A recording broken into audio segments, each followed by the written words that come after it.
하나님 아버지, 새날 주셔서 감사합니다. 이 시간 먼저 어제의 날을 하나님 앞에 자복하며 회개의 기도를 드립니다. 우리의 언어가 주님을 높이는 말을 하는지 돌아봅니다. 주님이 주신 언어로 주님을 찬송하지 아니하고 당을 짓고 우리의 바벨탑을 쌓아 올렸다면 용서하여 주시고 우리를 흩으셔서 회개하고 주님께 다시 돌아갈 수 있도록 인도하여 주시옵소서. 두세 사람이 모여 비난과 비판을 하기보단 주님의 은혜를 높이는 언어가 되게 하여 주시옵소서. 감사의 언어가 될 수 있도록 하여 주시옵소서. 말씀을 전하고 듣는 이 시간 성령님의 도움을 구합니다. 성령 하나님 도와주셔서 주님의 마음을 저희가 깨닫게 하여 주시옵소서. 예수 그리스도의 이름으로 기도하오며 하늘에 계신 아버지, 오늘 제가 주님의 임재 안에서 살고 주님을 더욱더 기쁘시게 하기를 기도합니다. 주 예수님, 오늘 제가 저의 십자가를 지고 주님을 따르기를 기도합니다. 성령님, 오늘 성령님이 저를 충만하게 채워주시고 성령의 열매, 사랑과 희락과 화평과 오래 참음과 자비와 양성과 충성과 온유와 절제가 제 삶 속에서 익어갈 수 있도록 해 주시기를 기도합니다. 아멘. 담임 목사님께서 목요일까지 내년도 목회개혁을 위해서 기도하러 가셨습니다. 함께 기도해 주시기를 바라겠습니다. 말씀을 나누겠습니다. 오늘 저에게 주신 하나님의 말씀은 시편 35편 1절에서 18절까지의 말씀입니다. 저와 여러분이 한 절씩 교독하도록 하겠습니다.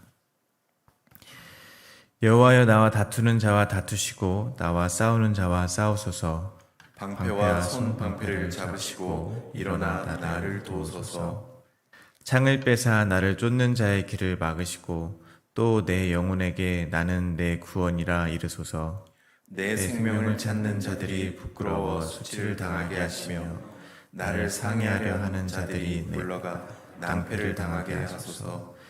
그들을 바람 앞에 겨와 같게 하시고 여호와의 천사가 그들을 몰아내게 하소서. 그들의 길을 어둡고 미끄럽게 하시며 여호와의 천사가 그들을 뒤쫓게 하소서. 그들이 까닭없이 나를 잡으려고 그들의 그물을 웅덩이에 숨기며 까닭없이 내 생명을 해하려고 함정을 파싸오니 멸망이 순식간에 그에게 닥치게 하시며 그가 숨긴 그물에 자기가 잡히게 하시며 멸망 중에 떨어지게 하소서. 내 영혼이 여호와를 즐거워하며 그의 구원을 기뻐하리로다. 내 모든 뼈가 이르기를 여호와와 같은 이가 누구냐.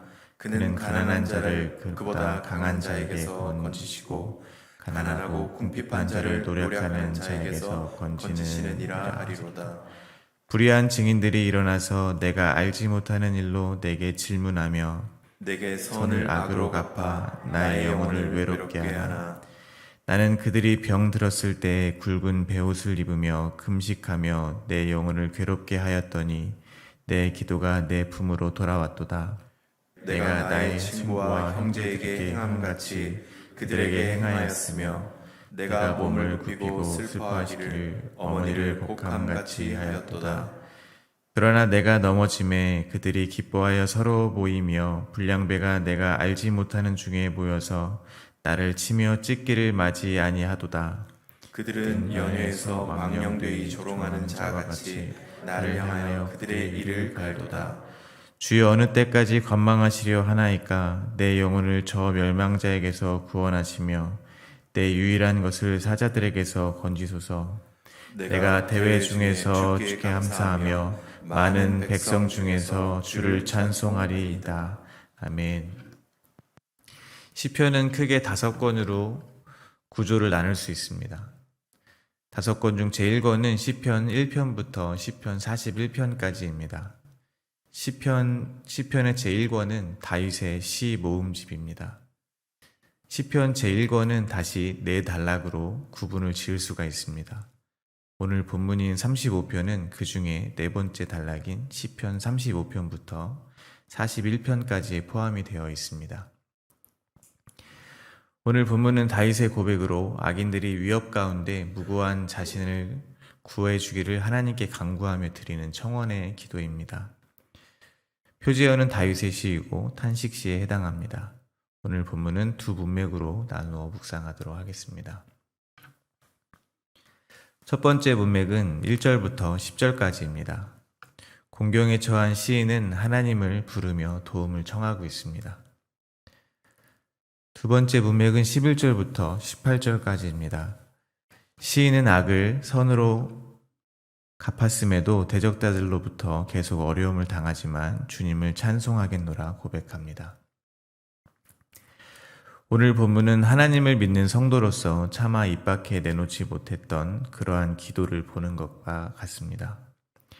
첫 번째 문맥입니다. 시인은 전쟁의 이미지를 사용하여 주님께 도움을 요청하고 있습니다. 1절부터 3절입니다. 여호와여, 나와 다투는 자와 다투시고 나와 싸우는 자와 싸우소서. 방패와 손 방패를 잡으시고 일어나 나를 도우소서. 창을 빼사 나를 쫓는 자의 길을 막으시고 또 내 영혼에게 나는 내 구원이라 이르소서. 시인은 지금 도저히 참을 수 없을 정도의 어려움에 처한 것 같습니다. 시인은 하나님께 간절히 청원합니다. 나와 다투는 자와 다투시고 나와 싸우는 자와 싸워달라고 부탁하고 있습니다. 이 싸움의 정도가 보통이 아닌 것 같습니다. 시인에게는 마치 전쟁터와 같은 상황인 것 같습니다. 방패와 손 방패를 들고 창을 빼서 시인을 쫓고 있는 대적의 길을 막아달라고 하나님께 청원하고 있습니다. 그리고 또 이 상황 가운데서 구원해달라고 요청하고 있습니다. 시인은 좀 더 노골적으로 대적들을 처리해달라고 요청합니다. 4절부터 6절입니다. 내 생명을 찾는 자들이 부끄러워 수치를 당하게 하시며 나를 상해하려고 하는 자들이 물러가 낭패를 당하게 하소서. 그들을 바람 앞에 겨와 같게 하시고 여호와의 천사가 그들을 몰아내게 하소서. 그들의 길을 어둡고 미끄럽게 하시며 여호와의 천사가 그들의 뒤를 쫓게 하소서. 시인은 기도합니다. 자신의 생명을 찾는 사람들이 수치를 당하며 낭패를 당하고 바람의 겨와 같이 되게 해달라고 기도합니다. 시인은 하늘의 천사를 보내어 그들을 몰아내달라고 기도하고 있습니다. 그런데 시인은 그들을 해치려고 하는 이유가 특별한 것이 없다고 하는 것 같습니다. 7절과 8절입니다. 그들이 나를 까닭없이 나를 잡으려고 그들의 그물을 웅덩이에 숨기며 까닭없이 내 생명을 해하려고 함정을 파싸우니 멸망이 순식간에 그에게 닥치게 하시며 그가 숨긴 그물에 자기가 잡히게 하시며 멸망 중에 떨어지게 하소서. 오늘 첫 번째 문맥을 읽으며 제가 느낄 수 있는 시인의 마음은 더 이상 기댈 곳이 없는 시인의 절박함입니다. 시인은 하나님께 절박한 심정으로 자신의 대적과 싸워달라고 요청을 하고 있습니다. 우리가 어려움을 당할 때, 특히 관계적인 어려움을 당할 때 오늘의 시편 같은 기도를 하게 될 것입니다. 만일 이러한 기도를 하지 않는다는 것은 어쩌면 아직 그만큼 힘들지 않기 때문이라고도 할 수 있습니다. 그러나 이러한 기도는 아무리 가까운 사이라도 저희가 서로 나눌 수 없는 기도의 내용입니다. 그 누구도 함께 신앙생활하는 사람에게 나 요즘 나를 괴롭히는 사람이 있는데 하나님께 혼내달라고 날마다 기도하고 있어. 이렇게 말하지는 않을 것입니다. 특히 신앙인이 다른 사람을 미워한다는 것은 누구에게나 말하기에는 부끄러운 일이기 때문입니다. 그런데 그 위대한 다윗 왕은 온 세상, 역사상 모든 성도들이 다 볼 수 있도록 그 기도의 내용이 성경에 기록이 되어 있는 것입니다.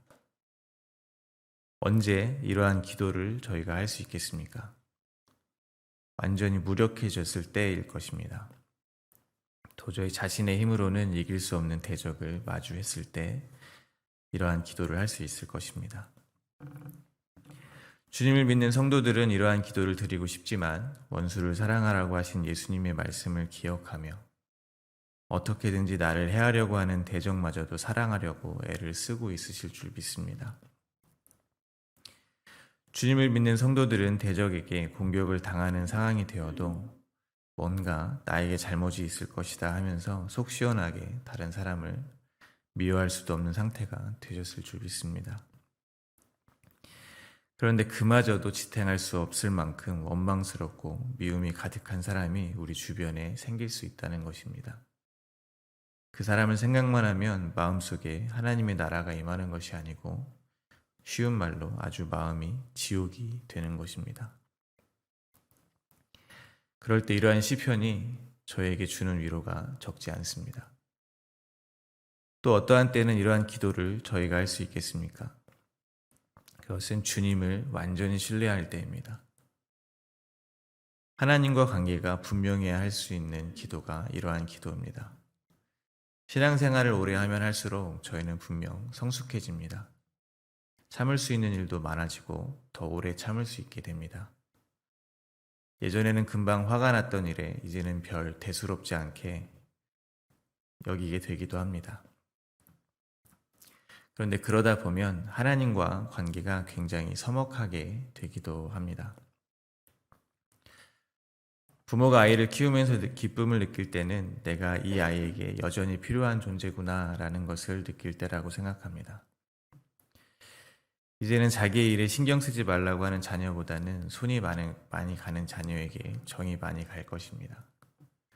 아프면 부모의 품에 와서 울기를 바라고 힘들어도 부모의 어깨에 기대어 주기를 바랄 것입니다. 이것은 자녀가 철이 드는 것과는 좀 별개의 문제라고 생각이 듭니다. 자녀가 아무리 철이 들어도 부모는 자녀에게 필요한 존재이고 싶을 것입니다. 진정한 부모라면 자녀가 철이 든다고 이제는 그 대가를 받으려고 하는 부모는 없을 것이라고 생각이 듭니다. 인간 부모 중에는 간혹 있을 수도 있으나 적어도 제가 생각하는 또 제가 경험했던 하나님 아버지는 저에게 아무런 대가를 바라지 않았습니다. 제가 아무리 신앙생활의 연수가 늘고 교회에서 맡은 역할이 변해도 하나님의 사랑은 언제나 일방적이었고 끝이 없었고 충만했습니다. 제게 한 번도 다른 조건을 거신 적이 없습니다. 만약 하나님 앞에서 또는 사람들 앞에서 성숙해진 자신의 모습을 보이는 것이 무엇보다도 중요한 사람들이라면 절대로 오늘 다윗의 시편 같은 기도는 할 수 없을 것입니다. 무엇보다 자기 자신이 지켜온 것들이 더 중요한 사람들은 가슴속으로는 누군가 견딜 수 없이 미울지라도 입 밖으로는 절대 저러한 기도를 할 수 없을 것입니다. 자신의 자존심이 허락하지 않는 것입니다. 그러나 그야말로 어린아이처럼 연약하며 어린아이가 부모님을 신뢰하는 것처럼 하나님을 전적으로 신뢰하며 어린아이가 부모님이 절대적으로 나의 편이라는 것에 아무런 의심이 없는 것처럼 하나님과의 관계에 의심이 없는 사람이라면 분명 견디기 힘든 그 순간 주님을 찾게 될 것입니다. 그것이 심지어 다른 사람을 혼내달라는 기도라 할지라도 말입니다. 다윗의 기도가 성경에 쓰여 모든 성도가 다윗의 연약함을 알게 된 것처럼 우리의 연약함이 다른 사람들에게 보인다 할지라도 그는 주님과의 친밀한 관계 속에서 기도하게 될 것입니다. 그러나 오늘 본문에서 시인의 탄식 소리를 들으며 원수 같은 사람들에게 저주를 퍼붓는 기도를 하라는 것이 오늘 본문을 기록한 목적이 아님을 분명히 기억하셨으면 좋겠습니다. 제가 말씀드리고 싶은 것은 이것입니다. 다윗도 겪는 상황이라면 당연히 저희 같은 성도도 겪을 수 있는 상황이라는 것에 주목하게 되시기를 바랍니다. 그러한 상황이 펼쳐진다고 하더라도 저에게 잘못된 일이 일어난 것이 아니라는 것입니다. 기도의 내용보다는 시인과 하나님의 관계에 주목하게 되시기를 바랍니다. 그리고 이러한 기도를 통해서 깨닫게 되는 또 한 가지는 원수마저 사랑해야 하는 성도가 대적자들이 멸망하게 해달라는 기도를 해야 할 만큼 어려운 상황에서 그가 직접 복수를 하는 것이 아니라는 것입니다. 그는 기도를 합니다. 하나님께 토로합니다. 원망을 해도 하나님께 한다는 것입니다. 만약 집에 형제가 있다면 형제들 간에 싸움을 할 경우가 있습니다. 그런데 동생이 아빠 뒤에 숨으면서 형 좀 혼내달라고 말을 한다면 그건 무슨 의미겠습니까? 그 집의 최종 권위자, 즉 그 일의 심판권이 아빠에게 있다는 것을 아이들이 은연중에 인정한다는 것을 의미합니다. 따라서 저희도 관계적인 어려움으로 고통 가운데 있다면 하나님께 기도하게 되기를 바랍니다. 어쩌면 하나님은 저희와 더 긴밀하고 친밀한 관계를 위해서 우리의 삶의 대적들을 통한 관계의 어려움을 허락하셨을 수 있습니다. 원망하고 심지어 저주에도 주님 앞에서 하게 되시기를 소망합니다. 내 이야기를 잘 들어주는 주변의 그 어떤 사람보다도 하나님께서 나에게 더 실제적인 관계로 인식되시기를 바랍니다. 하나님께서 저희들에게 정말로 살아계셔서 내 이야기를, 내 마음을 누구보다도 더 잘 들어주시는 분이 되시기를 바랍니다. 날마다 더욱더 가까워지시기를 소망합니다. 게다가 저희는 돌아보아야 할 줄을 믿습니다. 그것이 무엇이냐면 저희는 다른 사람에게 어떤 사람인가 하는 것입니다. 만약 누군가 저를 생각만 해도 마음이 지옥이 된다면 그 얼마나 슬픈 일이겠습니까? 그냥 살다 보면 어쩔 수 없지, 모두가 날 좋아할 수는 없는 것 아닌가 하는 수준의 문제가 아닐 것입니다. 저는 예수 그리스도를 믿는 사람입니다. 그러면 당연히 저는 점점 제 안에 제가 죽고 예수 그리스도가 살아나야 하는 것입니다. 그렇다는 것은 당연히 누군가 저를 생각하면 제가 생각이 나면 안 되고 점점 제 안에 살아계신 예수 그리스도가 생각이 나야 되는 것입니다. 그런데 누군가 저를 생각하면 그의 마음이 예수 그리스도로 가득 차는 것이 아니고 오늘 본문의 시인처럼 그야말로 지옥이 된다면 어떻겠습니까? 저의 마음속에 있는 분이 예수님이라고 제가 그 순간 주장할 수 없을 것입니다. 저는 아마 당장 제가 믿고 있는 분이 정말 예수님인지 돌아보게 될 것입니다. 저희 이웃들이, 동료들이, 가족들이 저희를 생각하면 그들의 마음속에 예수 그리스도의 은혜와 평강이 가득해지시기를 소망합니다. 이어서 9절과 10절입니다. 내 영혼이 여호와를 즐거워하며 그의 구원을 기뻐하리로다. 내 모든 뼈가 이르기를 여호와와 같은 이가 누구냐? 그는 가난한 자를 그보다 강한 자에게서 건지시고 가난하고 궁핍한 자를 노력하는 자에게서 건지시느니라 하리로다. 시인은 오늘 본문 첫 번째 문맥 마지막에서 주님께서 자신을 구원해 주실 것을 확신하며 찬송을 올립니다. 그것도 미래형으로 고백합니다. 즉 앞으로 분명히 그렇게 될 것이기 때문에 찬송한다는 것입니다. 분명히 하나님께서는 자신의 대적과 싸워 자신을 구원하실 것을 확신하기 때문에 여호와를 기뻐하고 즐거워할 것이라고 이야기를 하고 있는 것입니다. 그 이유가 하나님은 가난한 자를 강한 자와 노력하는 자에게서 건지시는 분이시기 때문이라는 것입니다. 이 말은 왕이었던 다윗이 인식하는 자신의 모습이 가난한 자라는 것입니다. 이는 앞서 나눴듯이 저희는 가난한 자이며 무력한 자라는 것을 인식할 때에 비로소 하나님을 의지할 수밖에 없음을 이야기했습니다. 그때 비로소 진정으로 여호와를 기뻐하고 그가 베푸시는 구원을 즐거워하게 될 것이라는 것입니다. 철저히 내가 부인되어 주님의 은혜가 없이는 아무것도 아닌 가난한 자, 의에 줄이고 목마른 자가 되는 것이 하나님과 바른 관계가 되는 것입니다. 하나님을 어린아이처럼 전적으로 의지하게 되는 것이 하나님과의 바른 관계입니다. 이어서 두 번째 문맥입니다. 시인은 두 번째 문맥 11절부터 16절까지 해서 구체적으로 악인들의 파렴치한 모습을 하나님께 고발합니다. 특히 11절과 11절에서 오늘 본문 7절에서 비유적으로 표현했던 시인의 고통스러운 상황을 법정 용어를 사용하여 고발하고 있습니다. 11절과 12절입니다. 불의한 증인들이 일어나서 내가 알지 못하는 일로 내게 질문하여 내게 선을 악으로 갚아 나의 영혼을 외롭게 하나. 불의한 증인들이 거짓 증언하는 것은 실제 법정의 상황이라고도 볼 수 있으나 그에 대한 거짓된 소문들로 그가 더 이상 아무에게도 신뢰를 받지 못하게 하는 상황이 되었다는 것으로 의미를 볼 수 있습니다. 저희 가운데 충분히 일어날 수 있는 일입니다. 더욱이 평소에 내가 진심으로 대해준 이들이 나에게 대한 거짓된 말을 퍼뜨린다면 그가 느낄 배신감은 말로 할 수 없을 것입니다. 또한 누군가의 소문이나 평가는 충분히 왜곡될 수 있음을 깨닫게 합니다. 그러므로 믿는 성도들이라면 관계를 맺는 사람들에 대한 편견을 가지고 다른 사람을 판단해서는 안 될 것입니다. 시인은 13절과 16절에서 더욱 구체적으로 악인들이 어떻게 선으로 악을 갚았는지 하나님께 고발합니다.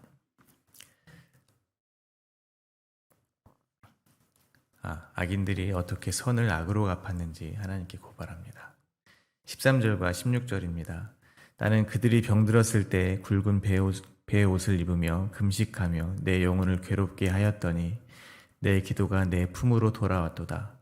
내가 나의 친구와 형제에게 행함같이 그들에게 행하였으며 내가 몸을 굽히고 슬퍼하기를 어머니를 곡함같이 하였도다. 그러나 내가 넘어짐에 그들이 기뻐하며 서로 모이며 불량배가 내가 알지 못하는 중에 모여서 나를 치며 찢기를 맞이 아니하도다. 한마디로 시인은 대적들을 진심으로 대했다는 것입니다. 자기의 영혼을 괴롭게 하면서까지 그들의 질병이 낫기를 기도했으나 그들이 낫지 않았고 그래서 자기의 어머니를 곡함같이 슬퍼했다는 것입니다. 그러나 악인들은 시인이 넘어졌을 때 자기를 위해 기도해 주기보다는 오히려 기뻐했으며 심지어 그에게 상해를 입히기를 주저하지 않았다고 합니다. 시인이 고발하는 악인의 행동을 통해 깨닫게 되는 것은 이 세상의 악한 본성입니다. 시인이 말하는 악인들이 왜 시인에게 해를 끼쳤겠습니까? 오늘 시편의 저자가 다윗입니다. 다윗의 권세가 도저히 다가갈 수준이 아니었을 때는 겉으로는 평화로운 관계였을 것입니다. 그러나 이제 다윗이 넘어지니 그 권세를, 인기를 빼앗을 수 있는 틈이 생긴 것입니다. 그러니 그들이 본색을 드러내는 것입니다. 그렇다면 다윗이 선을 베풀었던 것은 어떻겠습니까? 그것이 진정성을 유지하려면 지금 악인들을 저주하며 하나님께 고발을 하면 안 될 것입니다. 끝까지 억울해하면 안 될 것입니다. 그것이 진짜 다윗의 실력이었다면 절대 지금 그들을 원망해서는 안 될 것입니다. 지금 하나님께 악인들을 저주하며 고발함으로 다윗이 베푼 선이 오히려 그의 의를 높여주는 행위였다는 사실이 드러나게 되는 것이라고 생각합니다. 그렇다면 다윗과 대적들이 악인과 의인으로 갈려지게 되는 기준이 무엇이겠습니까? 그들의 행위가 아니라는 것입니다. 그 기준은 바로 누가 하나님께 의지하고 있는가입니다. 다윗이 의인인 이유는 아래와 같습니다. 17절과 18절입니다. 주여 어느 때까지 관망하시려 하나이까? 내 영혼을 저 멸망자에게서 구원하시며 내 유일한 것을 사자들에게 건지소서. 내가 대회 중에서 주께 감사하며 많은 백성 중에서 주를 찬송하리이다. 다윗은 하나님을 주님이라 부르며 주님의 주권을 인정합니다. 자기를 구원할 분이 주님이라는 사실을 고백하는 것입니다. 내 유일한 것, 즉 목숨을 우는 사자와 같이 달려드는 대적들에게서 구원해달라 청원하고 있는 것입니다. 그러하면 대회, 즉 많은 회중 가운데서 감사하고 찬송하겠노라 맹세를 하고 있는 것입니다. 찬송이라 함은 마땅히 조건을 달 수 없습니다. 하나님께서 목숨을 구해주지 않아도 그럼에도 불구하고 주님을 찬송합니다 라고 고백을 했다면 다윗이 더 멋져 보였을 것입니다. 그렇지만 다윗은 목숨을 구해주면 찬송하겠다고 고백을 합니다. 이처럼 주님 앞에 그럼에도 불구하고 주님을 찬송하는 멋진 나의 모습을, 멋진 나의 믿음을 끝까지 자랑하려고 하는 것이 아니라 오늘 시편의 다윗처럼 나를 구원해 주실 분은 오직 하나님이라고 고백을 할 수 있을 만큼 주님께 절박하게 매달리는 연약한 모습이 바로 의인의 모습임을 기억하시기 바랍니다. 말씀을 맺겠습니다. 다윗의 기도가 저희들에게 위로가 되기를 바랍니다. 신앙생활을 오래 했다고 해서 저희가 힘들지 않은 것은 아닙니다. 직분이 높다고 해서 저희가 억울하지 않은 것은 아닙니다. 주님 앞에 기꺼이 어린아이가 되시기를 바랍니다. 어린아이처럼 주님께 마음을 모두 솔직하게 드러내고 늘 주님께만 위로받으시게 되기를 소망합니다.